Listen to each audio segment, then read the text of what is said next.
बिस्मिल्लाहिर्रहमानिर्रहीम। अस्सलाम वालेकुम दोस्तों, इस ऑडियो लॉग में मैं थोड़ा सा आपको फ्यूचर के हवाले से बताना चाहता हूं कि 2023 का फ्यूचर पाकिस्तान का कैसे होगा, पाकिस्तान के माशी मामलात कैसे होंगे, पाकिस्तान के अफगानिस्तान के साथ ताल्लुकात कैसे होंगे, domestic situation, military situation, India के साथ ताल्लुकात, चाइना के साथ ताल्लुकात, इकोनॉमिक प्रॉब्लम्स ऑफ पाकिस्तान, ये सब कुछ कैसे होंगे, इसके हवाले से मैं प्रेडिक्शन वगैरह करके बताऊंगा आपको 2023 की। इसके अलावा मैं थोड़ा सा टच करूंगा अफगानिस्तान की इकोनॉमी को, क्योंकि यहाँ पर बहुत ज्यादा बताया जा रहा है कि पाकिस्तान के डॉलर अफगानिस्तान फ्लोट किए जा रहे हैं। ये सारा का सारा मसला मैं डिस्कस करूंगा इस ऑडियो लॉग के अंदर कि क्या सच में पाकिस्तान के डॉलर्स अफगानिस्तान फ्लोट किए जा रहे हैं और फ्लोट करने वाला कौन है और नेट गेनर कौन है, अल्टीमेटली पहुंच किसके पास रहे, ये वो चीजें हैं जिसके ऊपर हम डिस्कस करेंगे। तो चलिए शुरू करते हैं डिस्कशन को। सबसे पहली चीज जो यहाँ पर रिपोर्ट आ रही है कि अफगानिस्तान की तरफ पाकिस्तान का माल स्मगल हो रहा है। ये स्मगलिंग वगैरह होती रहती है, चमन बॉर्डर तो हब है स्मगलिंग का। अब यहाँ से जो चीजें स्मगल हो रही है उनके हवाले से तीन चीजें बताई जा रही है। एक गंदुम है, वीट आपकी हो गई, दूसरा आपके हो गए डॉलर्स वगैरह, तीसरी हो गई आपकी जो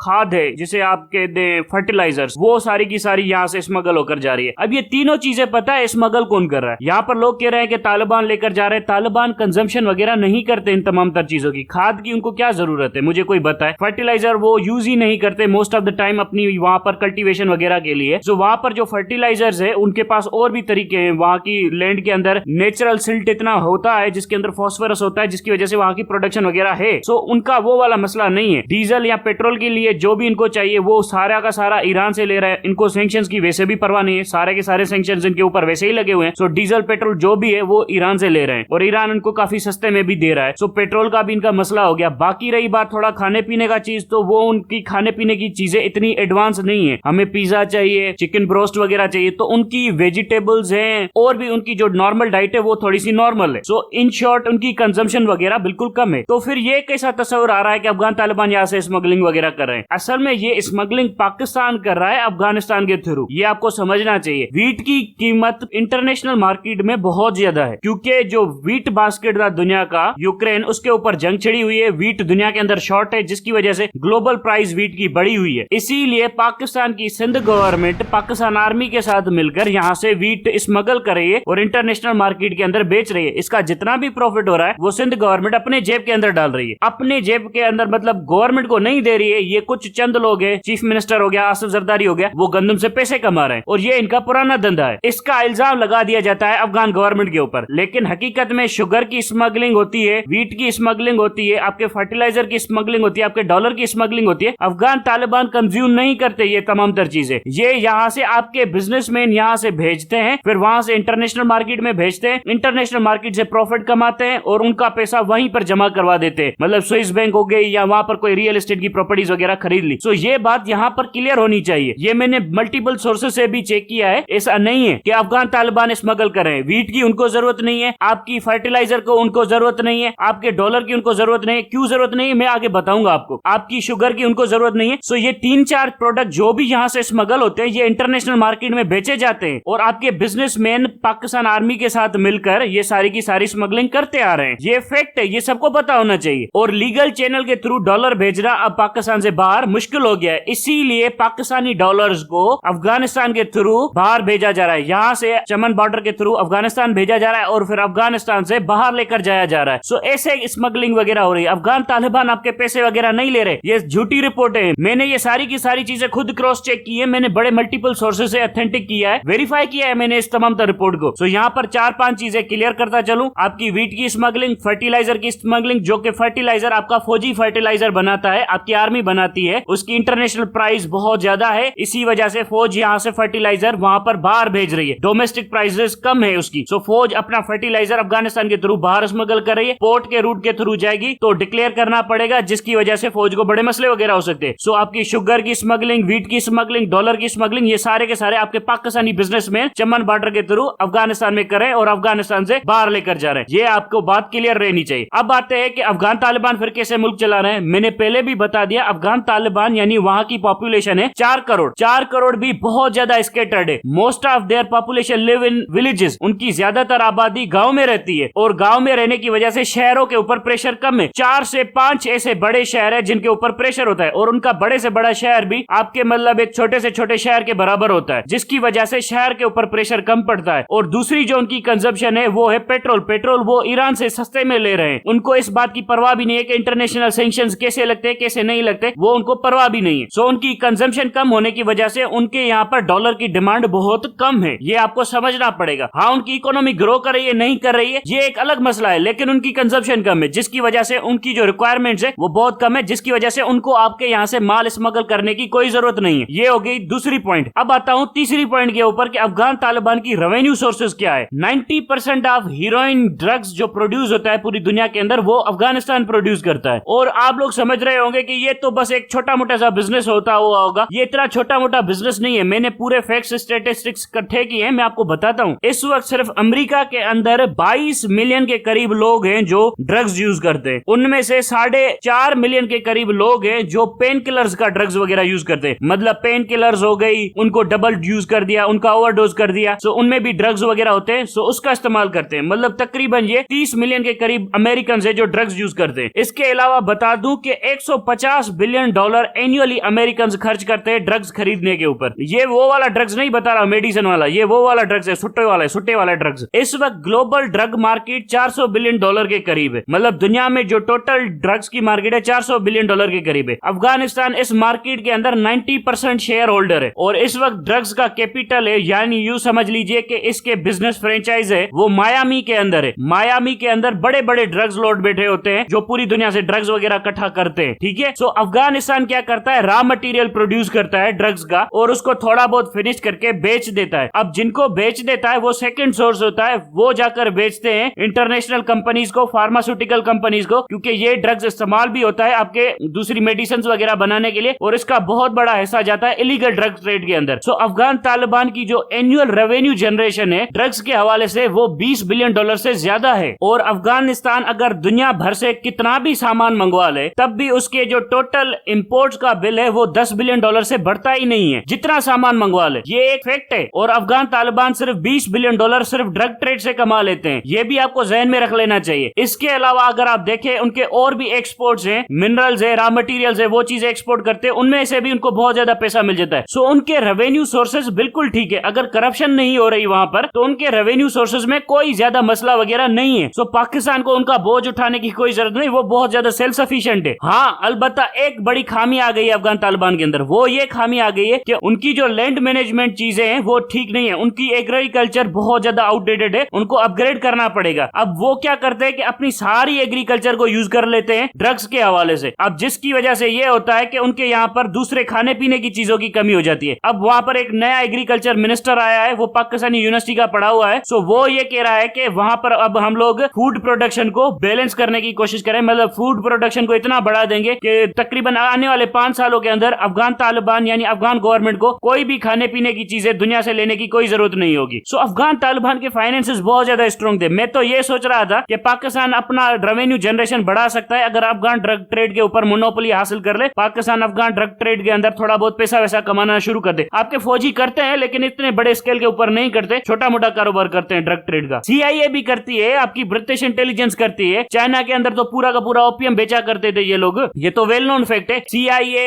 MI6 ये लोग क्या करते रहे इस अफ्रीका के अंदर, यहाँ पर भी तो ड्रग्स वगैरह कास्ट करते थे, ये आपके लेटिन अमेरिका के अंदर पैसे ऐसे बनाते हैं। सो ताकतवर जब भी कोई गलत काम करता है तो वो लीगल हो जाता है, कमजोर करता है तो इलीगल हो जाता है। सो अगर पाकिस्तानी एक्सपर्ट लोग अफगान ड्रग ट्रेड के अंदर थोड़ा बहुत कंट्रीब्यूट करेंगे तो कम से कम 20 से 30 बिलियन डॉलर ज्यादा कमा लेंगे। अफगान तालिबान भी, आप लोग भी। अब जिन लोगों को चाहिए इस धंधे में काम करना तो जा सकते हैं, मैं तो बिल्कुल भी नहीं जाऊंगा, मुझे इलीगल एक्टिविटीज बिल्कुल भी पसंद नहीं है। एडवाइस कर रहा हूँ, जाने को सच में नहीं बोल रहा, ठीक है। और बता देता हूँ कि हेरात के अंदर सबसे ज्यादा बड़े बड़े ड्रग पेडलर होते हैं। IRGC ईरानियन रेवोल्यूशनरी गार्ड भी वहां पर बैठी होती है, वो वहां से पैसे वैसे कमाती है। IRGC भी ड्रग पेडलिंग के अंदर पैसे कमाती है, CIA भी कमाती है। सो ये सारे के सारे लोग इसी धंधे में मुलविस होते हैं, आपकी फौज भी मुलविस है थोड़े बहुत। सो ये आपको बताने के लिए ब्रॉडवेयर पिक्चर के वहां पर मामला कैसे वगैरह हैं। और बहुत जल्द अफगान तालिबान मोनोपोली हासिल करने वाले अफगान ड्रग ट्रेड के ऊपर, जिसके बाद ये होगा कि इनका जितना भी पैसा बनेगा ड्रग ट्रेड से वो सारा का सारा अफगान तालिबान के अंदर जाएगा, जिसके बाद अफगान तालिबान बहुत ज्यादा अमीर हो जाएंगे। और अमेरिका को सोचना चाहिए कि 20 बिलियन डॉलर के बजट के बाद जब अफगान तालिबान अलकायदा को 2 बिलियन डॉलर दे देंगे तो ये कितने वर्ल्ड ट्रेड सेंटर उड़ाएंगे अमेरिका के, ये अमेरिका को सोच लेना चाहिए। बहरहाल ये थी अफगान इकोनॉमी के हवाले से थोड़ी बहुत सिचुएशन। अब आते हैं सिंध के हवाले से। आप सबको पता है कि सिंध के अंदर पीपल्स पार्टी की मोनोपोली बनी हुई है, कोई और दूसरी जमात है नहीं। पीपल्स पार्टी पूरी की पूरी पावर एक्सरसाइज करती है सिंध के ऊपर, PTI वगैरह आना नहीं चाहती। अब ये जो आपके यहाँ पर देख रहे हैं कि एमक्यूएम को दोबारा जिंदा किया जा रहा है ताकि पीटीआई का वोट बैंक वगैरह काटा जा सके। यही काम होता है पाकिस्तानी डिक्टेटर का। आप देखें जब बेनजीर का टाइम हुआ करता था, बेनजीर को दबाने के लिए, जुल्फकार अली भुट्टो का सिंध में असल रसूख दबाने के लिए क्या किया गया था एस्टेब्लिशमेंट की तरफ से कि एमक्यूएम बनाई गई थी, मतलब लिसानियत के बुनियाद के ऊपर पार्टी बनाई गई थी और उसके बाद लिसानियत को प्रमोट वगैरह किया गया था। उसके बाद जाकर सिंधी मुहाजिर के फसाद किए गए थे जिससे एमक्यूएम को फायदा पहुंचाया गया था कि एमक्यूएम ज्यादा से ज्यादा खड़ी हो सके। अब ये मुल्क की फौज कर रही है अपने मुल्क के साथ, मतलब मुल्क की फौज अपने लोगों को टुकड़ों में तकसीम कर रही है, उनको आपस में लड़ा रही है। सिर्फ वजह यह है कि जीएचक्यू ताकतवर रहे, डिवाइड एंड रूल की पॉलिसी। यही काम हमारे साथ गोरे करते थे। अब भी आप देखें कि एमक्यूएम को कौन मजबूत करने की सोच रहा है कराची के अंदर, सिंपली इसलिए किया जा रहा है ताकि इमरान खान को कमजोर किया जा सके। सो आप देखें मुल्क की फौज का काम होता है कि मुल्क को यूनाइटेड किया जा सके, ये सिंधी मुहाजिर के झगड़े खत्म किए जा सके, एसिमिलिएट किया जा सके, लोगों को आपस में ताल्लुकात बढ़ाने दिए जा सके। यहाँ पर हमारी फौज उल्टी गंगा बहाती है, लोगों को डिवाइड करती है, सिंधी पंजाबी के नाम के ऊपर, मुहाजिर सिंधी के नाम के ऊपर, बलोच पठान के नाम के ऊपर। सो हमारी फौज इस तरह से लोगों के बीच में दीवारें खड़ी करती है ताकि फौज ताकतवर रहे। अब ये काम गोरे करते थे, ये जीएचक्यू भी करता है। बहरहाल सिंध के अंदर एक और मसला हो गया है, बहुत ज्यादा बड़ा मसला। सिंध के अंदर वेल्थ इनइक्वालिटी बहुत ज्यादा आ गई है। आप सब लोग जानते होंगे कि लोग कहते हैं कि सिंध के अंदर गुर्बत ज्यादा है, गुर्बत ज्यादा है, टू अ डिग्री ज्यादा है, लेकिन वजह यह नहीं है कि लोग गरीब है, लोग प्रोडक्टिव नहीं है, लोग काम भी करते हैं, प्रोडक्टिव भी है, लेकिन मसला यह है कि हमारी जितनी भी वेल्थ है उसकी कॉन्सेंट्रेशन चली जाती है पीपल्स पार्टी के हाथ में। पीपल्स पार्टी पूरा का पूरा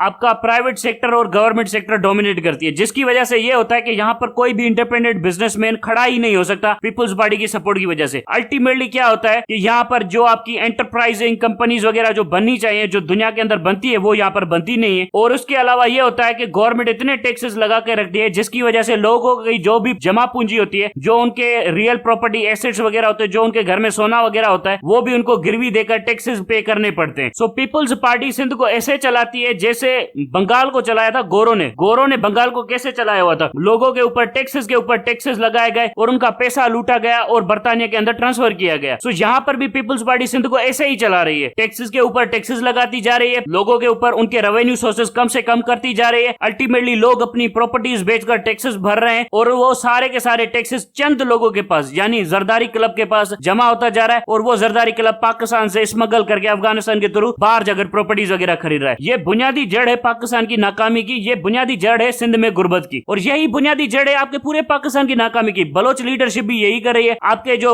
मियां दे नारे नवाज शरीफ वाला ये ठकोसला भी यही कर रहा है। सो बुनियादी तौर के ऊपर आपको ये सब कुछ ठीक करना पड़ेगा। अगर इमरान खान की गवर्नमेंट आती है तो इमरान खान को पीपल्स पार्टी की तमाम लीडरशिप को हंट करना पड़ेगा सिंध के अंदर, मतलब जैसे कम्युनिस्ट को हंट नहीं किया गया था लैटिन अमेरिका के अंदर, अमेरिकियों ने कुत्ते छोड़े जाते थे कम्युनिस्ट के पीछे के, कम्युनिस्ट को पकड़ो, इसको मारो, उसको मारो। इसी तरह से पीपल्स पार्टी के खिलाफ मेजर ऑपरेशन किया जाना चाहिए सिंध के अंदर, जैसे आपने दहशतगर्दी के खिलाफ ऑपरेशन किया है, जहां पर दहशतगर्द मिला था उसको गोली से मार दिया। इसी तरह से पीपल्स पार्टी के खिलाफ मेजर ऑपरेशन इमरान खान को करना पड़ेगा जब इमरान खान अक्टूबर के अंदर वजीर आजम बन जाएगा। और मैं आपको अंदर की बात बता देता हूं, जिस दिन फौज ने डंडा वंडा दिखाया, इमरान खान ने डंडा वंडा दिखाया, फौज पीपल्स पार्टी के पीछे से खड़ी हो गई ना, इन पीपल्स पार्टी वालों में से कोई भी पाकिस्तान के अंदर नहीं रहना, सारे के सारे ने भाग जाना है। और इनकी ये जो खाम ख्याली है कि हमारे वर्कर आएंगे, हमारे खिलाफ लड़ेंगे, हमारी वजह से जंग करेंगे, कोई जंग वंग नहीं होगी। मैं फ्रेंकली बता देता हूं, आपने 10 पीपल्स पार्टी के वर्करों को मार के चौराहे पे टांग दिया ना, सारे पीपल्स पार्टी के वर्कर बेज उतार के भाग जाएंगे, कहेंगे हम तो पीपल्स पार्टी में थे ही नहीं। ये मैं आपको गारंटी देता हूं। और जो दूसरा कार्ड है सिंध कार्ड खेलेंगे, ये कार्ड खेलेंगे, कोई सिंध कार्ड वगैरह नहीं खेलने वाले। सारे सिंध के लोग अब पढ़ चुके हैं, बहुत सारी हमारी मेजोरिटी पढ़ी लिखी है, वो अच्छी तरीके से जानती है कि ये सिंध कार्ड वगैरह क्या है। चंद लोग हैं, मैं बता देता हूं ना, तकरीबन 10,000 से भी ज्यादा लोग नहीं होंगे जो पीपल्स पार्टी को सपोर्ट करते हैं पूरी सिंध के अंदर। और वो चंद लोग पता है कौन है? वो ऐसे लोग हैं जो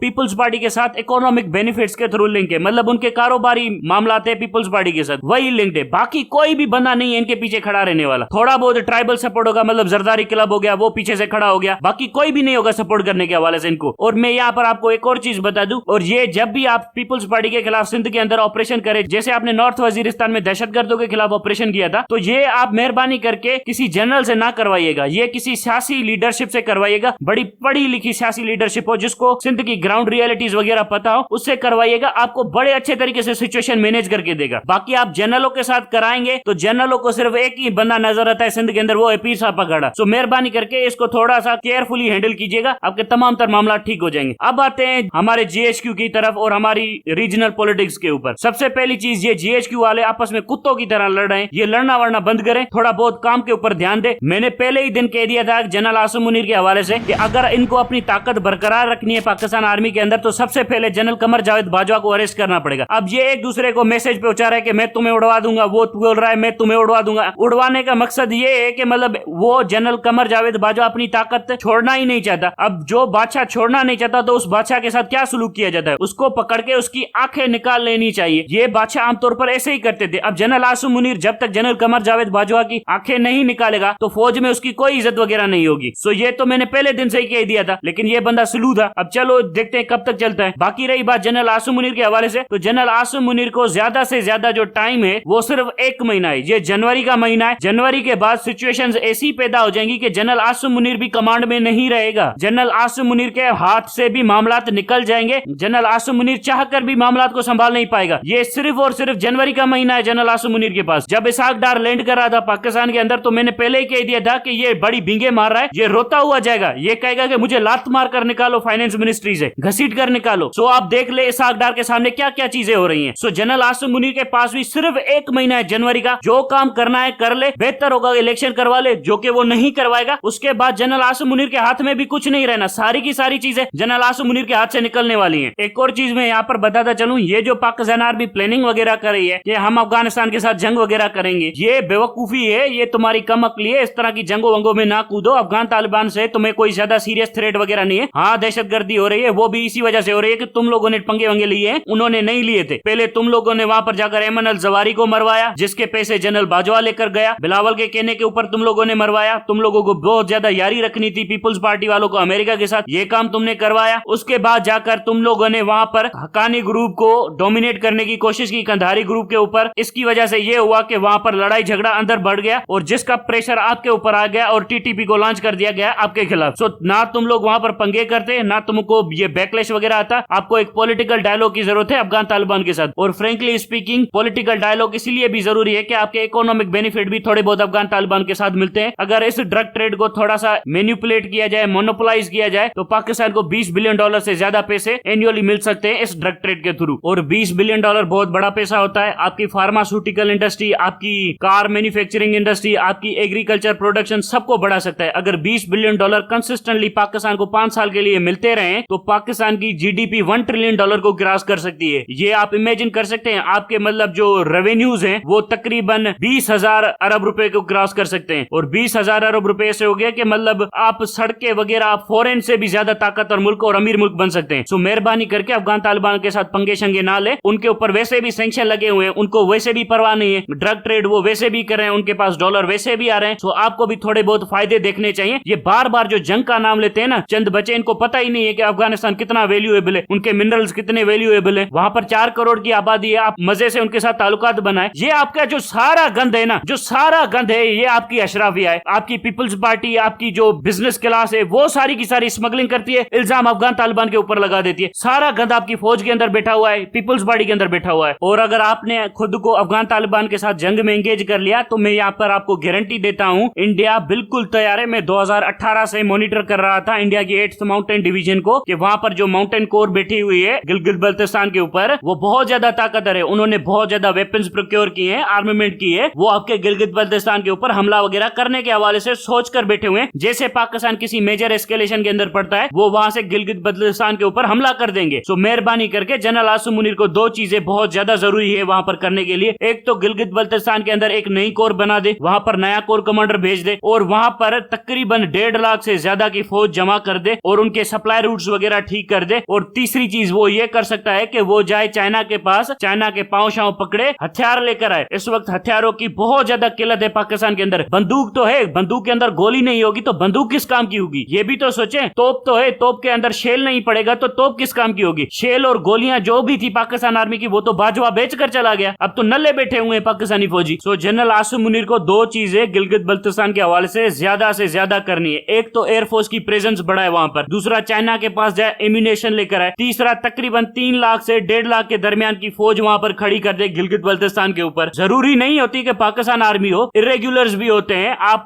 गिलगित बल्तिस्तान के लोगों की मदद भी ले सकते हैं। सपोर्ट आर्म भी होते हैं, फाइटिंग आर्म्स एक होते हैं जो फ्रंट के ऊपर होते हैं, बाकी दूसरा काम तो सपोर्ट आर्म के ऊपर होता है। सपोर्ट आर्म में आप सिविलियंस वगैरह को रिक्रूट कर सकते हैं जो आपकी बहुत ज्यादा मदद कर सकते हैं। और यहाँ पर जिसने भी लॉजिस्टिक्स ठीक से मेंटेन किए इस गिलगित बल्तिस्तान के फ्रंट के ऊपर, तो आपने वो जंग जीत ली। और ये जो अफगान तालिबान के खिलाफ जंग करने की सोच रहे हैं, ये बिल्कुल भी ना करे। मार्च से लेकर जून के दरमियान इंडिया आपको बहुत जल्दी एंगेज करेगा गिलगित बल्तिस्तान के फ्रंट के ऊपर, तो उसकी तैयारी बिल्कुल कर लीजिए। अगर आपके सपोर्ट एलिमेंट और लॉजिस्टिक्स वगैरह ठीक है ना, एम्यूनेशन प्रॉपरली सप्लाई, आपने माउंटेन पीक्स ऑक्यूपाई करके रखी हुई है, एयरफोर्स ने यहाँ पर डोमिनेंसी वगैरह रखी हुई है, तो इंडिया लाख क्या 10 लाख फौज भी लेकर आ जाए, गिलगित बल्तिस्तान आपसे छीन नहीं सकता। आपकी 2 लाख फौज उनकी 10 लाख फौज के ऊपर भारी पड़ जाएगी। लेकिन मसला यह है कि आप उसके ऊपर सीरियसली काम तो करें। 2-3 ब्रिगेड भेजने से क्या काम बनेगा गिलगित बल्तिस्तान का? सो मेहरबानी करके इस प्रॉब्लम को रीअसेस करें। यहाँ पर अफगान तालिबान से जंग में ना उलझे। अफगान तालिबान आपको ड्रग के थ्रू पैसे वैसे कमा कर देंगे, कोई लड़ाई झगड़ा वगैरह करने की जरूरत नहीं है। गिलगित बल्तिस्तान के ऊपर ध्यान दे। और सबसे अच्छी सिचुएशन तो ये होगी कि आप इलेक्शन करवा ले, वो आप मर जाएंगे, नहीं करवाएंगे। आप टेक्नोक्रेट के चक्कर में बैठे हुए। टेक्नोक्रेट का सेटअप मैं बता दूं, 12 अक्टूबर 99 के बाद मुशर्रफ ने 3 साल टेक्नोक्रेट के साथ मिलकर हुकूमत की थी पाकिस्तान के ऊपर। क्या उखाड़ा उन टेक्नोक्रेट ने? 3 साल में टेक्नोक्रेट ने क्या उखाड़ा? ये जो शौकत अजीज था, प्राइम मिनिस्टर बन गया पाकिस्तान का, जिसके पास पाकिस्तानी नेशनैलिटी भी नहीं थी। जिन लोगों के पास पाकिस्तानी नेशनैलिटी नहीं थी, फौज ने उनको लाकर पाकिस्तान का प्राइम मिनिस्टर बना दिया और उनसे पैसे लिए। ब्रीफकेस लेकर आया, जीएचक्यू में जमा करवाया, पाकिस्तानी नेशनैलिटी भी नहीं थी, उसको प्राइम मिनिस्टर बनवा दिया। फिर उसने रज के करप्शन करना शुरू कर दी पाकिस्तान के अंदर, और फिर कहा गया कि ये टेक्नोक्रेट बड़ा काबिल है। मीडिया के अंदर कोई भी उसकी करप्शन की रिपोर्टें वगैरह पब्लिश नहीं होती थी। ये था काम शौकत अजीज का, और ये फौज के अंदर हुआ, जनरल मुशर्रफ के अंदर में हुआ। ये सारे काम फौजी